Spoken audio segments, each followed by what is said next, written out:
My grandparents fled Jaffa in 1948, and just 10 years later, my father would be born in Ramallah before immigrating to Jordan and coming to the US in 1977. For the next 40 years, my father would not see his homeland. Until in 2018, with savings from our business, we were able to take both of my parents back to visit. After seeing family in Jordan and Ramallah and seeing some of the other beautiful cities in Palestine, we headed up to Jaffa with hopes, however dim, that we'd find our family's old plot of land. I'll never forget the feeling stepping off the bus in Jaffa for the first time, seeing the clear blue waters, feeling the warm Jaffa sun on my skin, and somehow feeling that I was at home.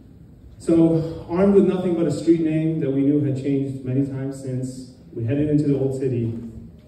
And I'll never forget my dad repeating the same thing, telling anyone who listened that it had the ocean behind it and the orange groves in front of it.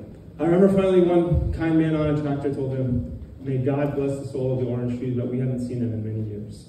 Finally, someone connected us to someone who might know the family, might know something about the land. His name was Abu Shahada, and at 94 years old, was the city's oldest storyteller. And he was a legend in his own right, we didn't know at the time. I'll forever be grateful that I got to meet this man, and that we got to spend an afternoon at his house, hearing stories about Palestine, hearing about how they used to live on Za'atar and Maramiyah and baboonage, and how important these foods are, because they come from the earth, they come from our land.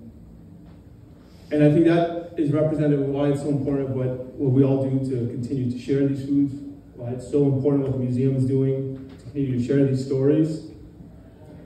Because the one thing he told me is, even if the orange trees might be long gone, as long as Palestine is in your heart and on your lips, it will live forever. Thank you. شوفي لا أنا ولا ابني الصغير بيقدر ينسيهم كلمة فلسطين. مظبوط. ابن ابنك بيبقى يقول جدي فلسطيني. صح. ما بنسوش.